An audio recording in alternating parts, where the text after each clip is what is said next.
দুনিয়াতে যারা কোরআন শিখে তাদের দাম আছে না নাই? এ যুবক কি মনে করছো কোরআন শিখে ঠকি নাই রে ভাই, ঠকি নাই।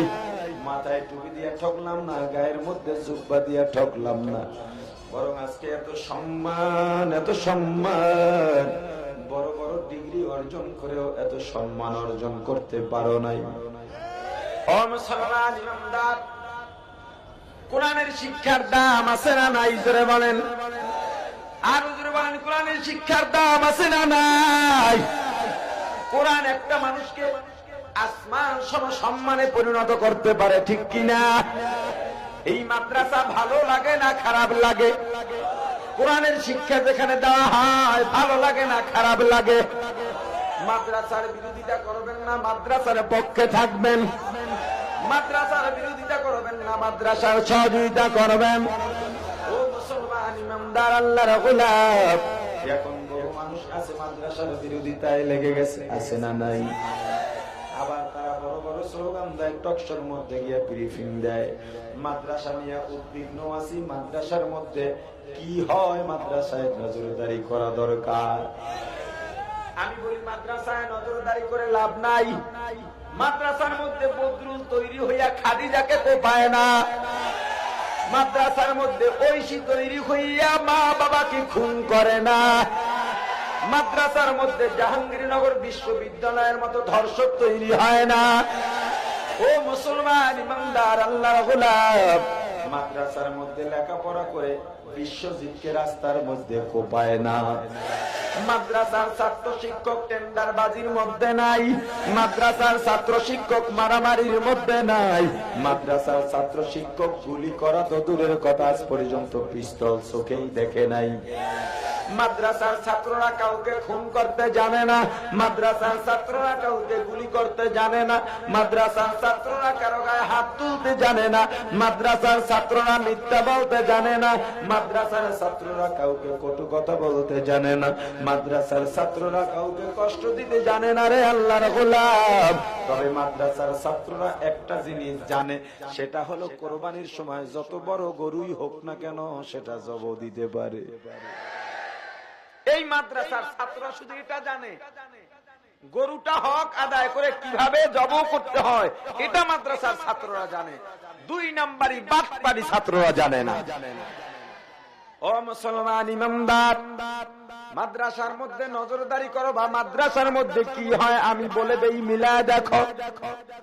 কত মানুষ গভীর রাতে নাইট ক্লাবের মধ্যে চলে যায়, জুয়া মদের গাঞ্জার আড্ডায় বসে যায়, সারা রাত জেনা ব্যভিচারের মধ্যে লেগে যায়। আর মাদ্রাসার 5, 6, 7 বছরের ছোট্ট এক বালক, যেই সন্তানকে মা খাওয়াইয়া দেওয়ার কথা, যেই সন্তানকে মা ঘুম পড়াইয়া দেওয়ার কথা, যেই সন্তানের বিছানাটা মা বিছায়া দেওয়ার কথা, যেই সন্তানকে মা গোসল করে দেওয়ার কথা রে আল্লাহর গোলাম, ওই সন্তানটা মাদ্রাসায় নিজের খাবারটা নিজে খায়, নিজের বিছানাটা নিজে বিছায়, নিজের কাপড়টা নিজে ধোয়। এরপরে রাত্র যখন গভীর হয়ে যায়, তুমি তো গুনার মধ্যে লিপ্ত হয়ে গেছো, তুমি তো নাইট ক্লাবের মধ্যে নাচানাচি করো আল্লাহর গোলাম।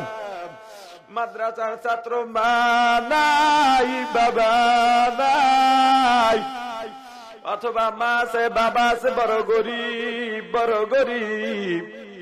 রাত্র যখন গভীর হয়ে যায়, ঘুম থেকে জেগে ঠান্ডার মধ্যে সুন্দরভাবে ওযু করে, ওযুটা বানাইয়া যায় নামাজ বিছাইয়া, নামাজ পড়ে আল্লাহর দরবারে হাত তুলে দোয়া করে আর বলে, আল্লাহ আমার মা নাই, আমার বাবা নাই, আল্লাহ আমি এক এতিম সন্তান, আমি এক গরিব সন্তান, মাকে মা বলে ডাকতে পারি না, বাবাকে বাবা বলে ডাকতে পারি না। আয় আল্লাহ রাব্বুল আলামিন, এই মাদ্রাসার মধ্যে লেখাপড়া করি আল্লাহ, ঠিকভাবে খাইতে পাই নাই, রাস্তার পাশে ফুটপাতে ঘুমাইতাম, কুকুরের সাথে খাবারটা ভাগ করে খাইতাম রে আল্লাহ।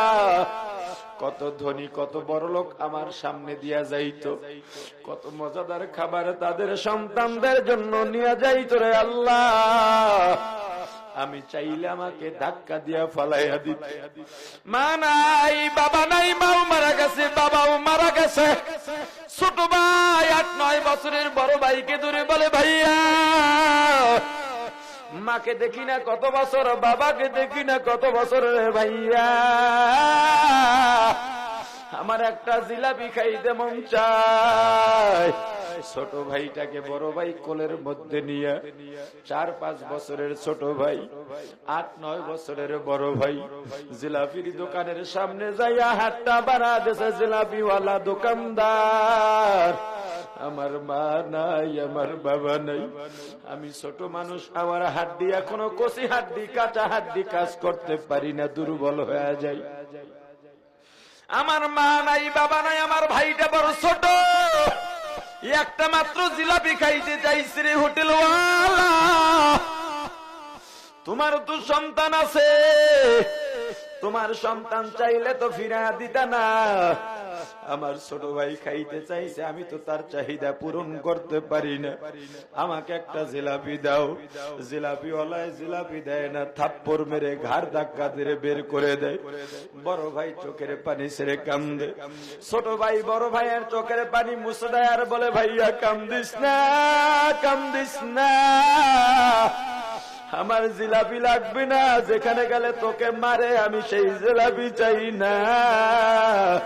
তবে বল ভাইয়া, আব্বু তো কোনদিন তোকে মারে নাই, আম্মু তো কোনদিন মারে নাই, এরা কেন মারে? সন্তান মা বাবার কবরের পাশে গিয়া কান্দার বলে, আও মা, এতিম করে চলে গেল, এখন আর আমাদের কেউ জিজ্ঞাসা করে না। ধনীরা কুকুরকে খাবার দেয়, তবুও গরিবকে খাবার দেয় না। ও মুসলমান ইমানদার আল্লাহর গোলাম, যদি গরিবের প্রকৃত বন্ধু থেকে থাকে সেটা একমাত্র কওমি মাদ্রাসা। গরিবদের বন্ধু যদি থেকে থাকে একমাত্র কওমি মাদ্রাসা। বড় বড় স্লোগান দাও, নির্বাচনের আগে স্লোগান দাও, অমুকে গরিবের বন্ধু।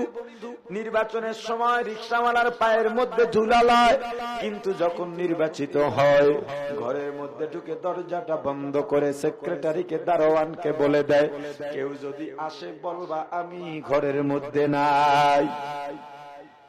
রাস্তার মধ্যে গরিব ঘুমায়, খাবার পায় না। শীতের রাত, তোমার ঘরে বড় দামি দামি বিদেশি কম্বল, গরিব ছেলেটা রাস্তার পাশে ঘুমায়, শেষ পর্যন্ত পাটের ছালা আইনা গায়ে দিয়ে তারপরে ঘুমায়, ঠিক কিনা? গরিব ছাত্রগুলোকে যদি জায়গা দিয়ে থাকে বিনা খরচে পড়ালেখা করাইয়া মানুষ বানায় কওমি মাদ্রাসা। ওই মাদ্রাসার মধ্যে কি নজরদারি করবা আরো কিছু শুনাই। তুমি তো গরিবকে জায়গা দিতে পারলা না, মাদ্রাসা বন্ধ করে কি গরিবের আশ্রয় স্থলটা কি বন্ধ করতে চাও?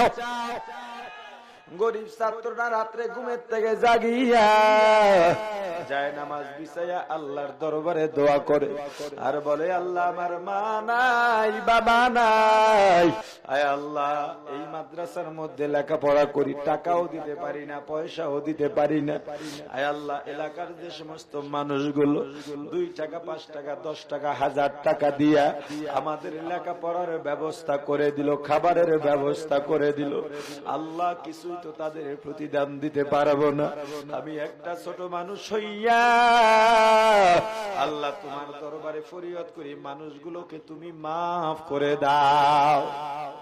তুমি তো কুকর্ম করতে করতে সমাজের মধ্যে আকাম ডাকতেছো, গজব ডাকতেছো, কিন্তু মাদ্রাসার ছাত্র মাদ্রাসায় বসে তাহাজ্জুদ নামাজ পড়ে তোমার জন্য দোয়া করে আল্লাহর গোলাম।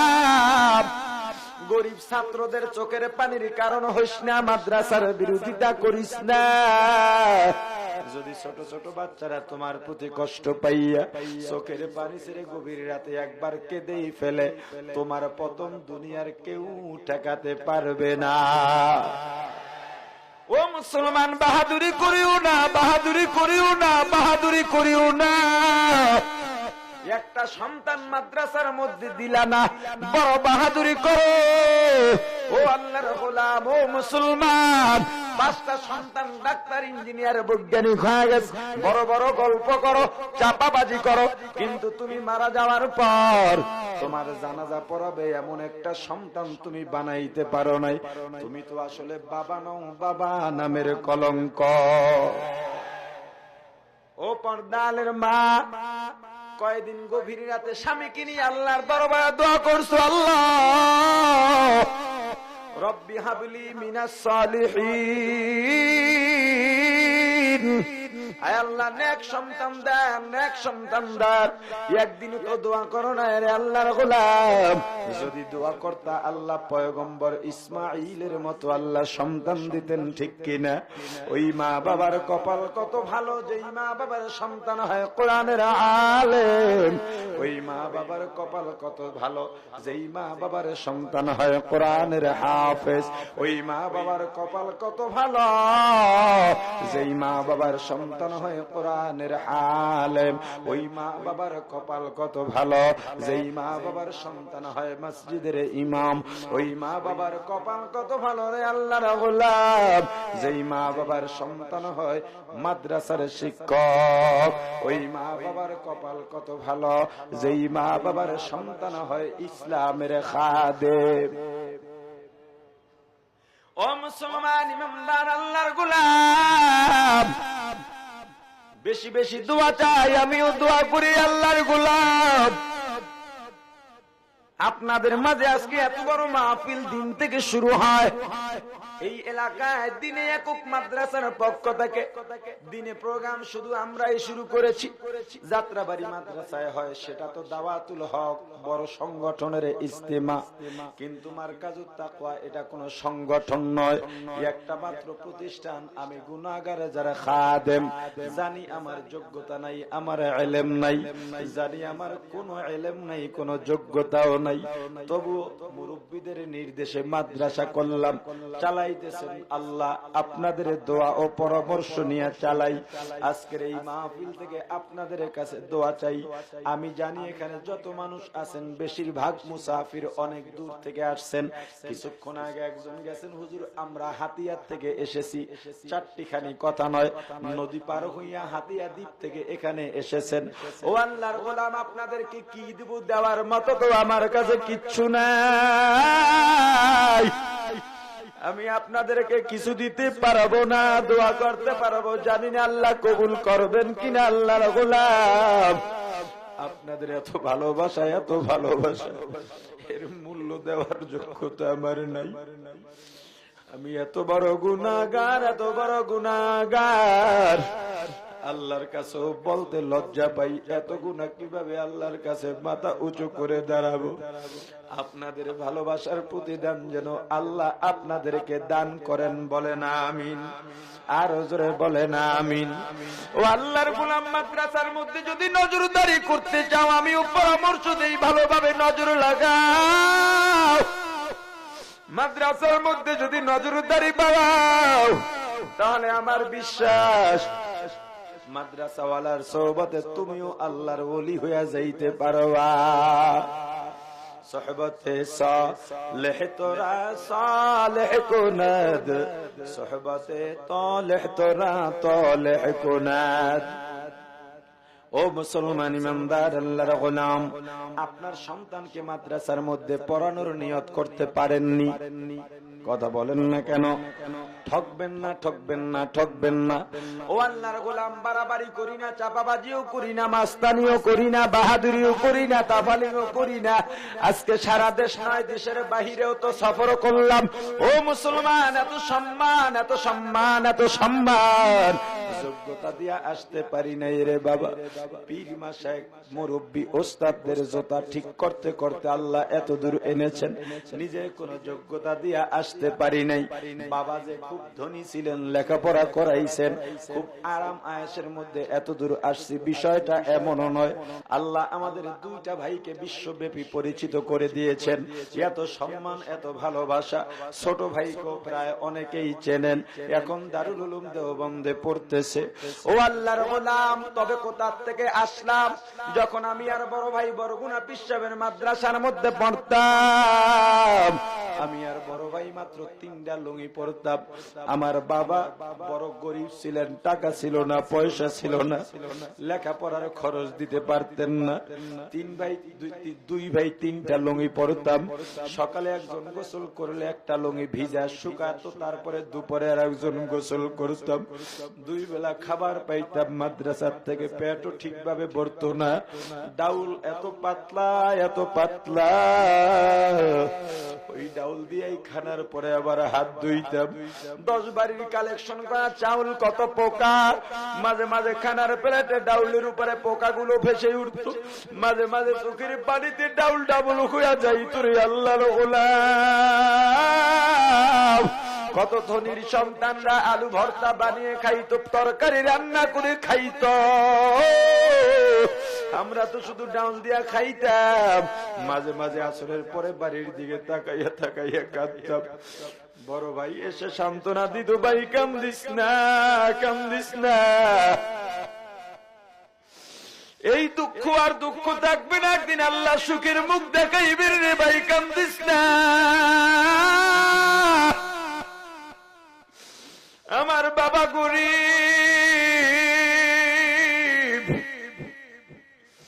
আমার বাবাকে যদি আল্লাহ সম্পদ দিতেন আমরা তো কষ্ট করতাম না। 3-4 মাস পরে বাড়িতে যাইতাম ছুটিতে, কত আনন্দ, মাঝে মাঝে কান্নার আওয়াজ পাইতাম গভীর রাতে। ঘরের বেড়ার সাথে কানটা লাগায় শুনতাম, আম্মাও কান্দে আব্বাও কান্দে। তাহাজ্জুদ নামাজ পড়ে আল্লাহর দরবারে কান্দে আর বলে, আল্লাহ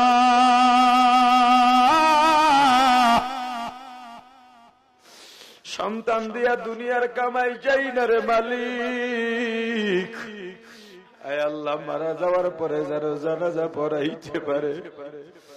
আরে আজকে এত খাবার কে খায়, আল্লাহ কবুল করছেন কিনা জানি না, তবে মা বাবার চোখের পানি আল্লাহ বৃথা যাইতে দেন নাই, মা বাবার চোখের পানি আল্লাহ বৃথা যাইতে দেন নাই। আমার মা বাবার জন্য বেশি বেশি দোয়া চাই। আজকে মানুষ আমাদের পরিচয় দিয়া আমার মা বাবাকে চিনতে চায়। যখনই কেউ বলে হুজুর আপনার বাবা আপনার মা গর্বিত, আমি বলি না না, বরং আমার বাবার মতো বাবা পাওয়ার কারণে আমরা গর্বিত। আমার বাবার মতো যদি বাবা না পাইতাম, মায়ের মতো যদি মা না পাইতাম, আজকে হয়তো রাস্তার সন্ত্রাসদের মতো সন্ত্রাস হয়ে যাইতাম, না হয় ইফটিজারদের মতো ইফটিজার হয়ে যাইতাম, রাস্তার বকাটে ছেলেদের মতো বকাটে হয়ে যাইতাম।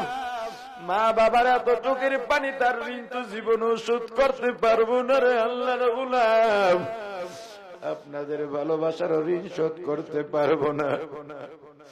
আপনাদের কাছে দোয়া চাওয়া ছাড়া কিচ্ছু নাই, দোয়া করা ছাড়াও কিচ্ছু নাই। এই মাদ্রাসাটা চালাই গত 8 তারিখ যখন চট্টগ্রাম পলো গ্রাউন্ডের বয়ান শেষ করে সকালবেলা চাঁদপুর মাহফিলের জন্য রওনা হইলাম। গাড়িটা 100-র উপরে গতিবেগ ছিল, হঠাৎ করে একটা চাক্কা ব্রাস্ট হয়ে গেছে, স্টার্টিং ফ্রি হয়ে গেছে, ড্রাইভার যেদিকে ঘুরায় গাড়ি সেদিকে যায় না, গাড়ির মতো গাড়ি ঘুরতেছে বিশ্বরোড, সামনে পিছনে গাড়ি ভর্তি। গাড়িটা একবার বামে দৌড় দেয় আবার ডানে দৌড় দেয়, চাইলে পানির মধ্যে পড়ে গেল মারা যাইতাম। আইল্যান্ডের সাথে বাড়ি খাইয়া আর একটা চাক্কা ব্রাস্ট হয়ে গেছে। আশপাশের মানুষগুলো দাঁড়া গেছে, করুণ একটা মৃত্যুর দৃশ্য সবাই দেখতেছে রে আল্লাহর গোলাম। কিন্তু হঠাৎ করে ড্রাইভার যখন স্টার্টিং বন্ধ করে দিছেন, আইল্যান্ডে বাড়ি খাইয়া আইল্যান্ডের উঁচা আইল্যান্ডের উপরে উঠে গেছে, 3টা সকেট জাম্পার ভেঙে গেছে। সকেট জাম্পার উপরে গাড়ি দাঁড়িয়ে থাকে, মাত্র 4টা সকেট জাম্পার থাকে, 3টা ভেঙে গেছে, সিবি জয়েন্ট ভেঙে গেছে, এক্সেল ভেঙে গেছে, 4টা চাক্কা টাল হয়ে গেছে, পিছনের চাক্কা ভিতরে ভেঙে ঢুকে গেছে। এরপরও আল্লাহ বাঁচায় রাখছেন। যদি আমি মারা যাইতাম এই মাদ্রাসা চলতো না, বন্ধ হয়ে যাইত। আমার বাড়ি কুয়াকাটা, মাদ্রাসা করলাম আপনার এলাকায়, আমি যদি না থাকি মাদ্রাসা চালান লাগবে আপনার। কথা বলেন না কেন?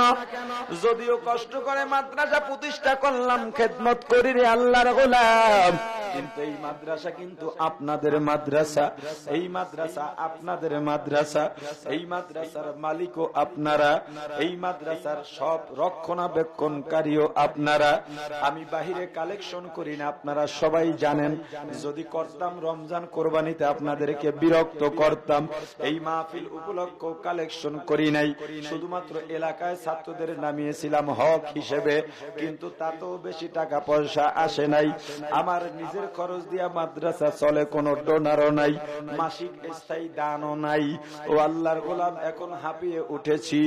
আল্লাহ এত টাকা পয়সা দান করলেন, আজ পর্যন্ত একটা বাড়িও করতে পারি নাই, ব্যাংক ব্যালেন্সও নাই, বাসা ভাড়া, বাসার মধ্যে থাকি, বড় কষ্ট হয়, বড় কষ্ট হয়। ভাড়া বিল্ডিং, মাদ্রাসা ভাড়া বিল্ডিং এ বড় ঝামেলার মধ্যে মাঝে মাঝে পড়তে হয়। ও আল্লাহর গোলাম, আল্লাহর বান্দার চেষ্টা যেখানে শেষ, আল্লাহর মদদ যেখানে, সেখান থেকে শুরু হয়। আমার মাদ্রাসার মধ্যে যে ছাত্রদের খুব টাকা পয়সা নেওয়া হয় তাও না, ছাত্ররা যত টাকা দিবে স্বীকারোক্ত, তা যদি সব দেয় মাত্র 42,000 টাকা হয়। কিন্তু মাদ্রাসায় প্রতি মাসে খরচ 4 থেকে 5 লক্ষ টাকা, অনেক শিক্ষক, অনেক ছাত্র। ও আল্লাহর গোলাম, এখন অনেক কষ্ট হয়, পারি না। অধিকাংশ ছাত্র এসে বলে, হুজুর আমার মা নাই, বাবা নাই, বাবা আছে, বাবা আছে, গরিব। আমি বলি, যা পড়ালেখা কর, আগে মানুষ হক, কোরআন শেখ।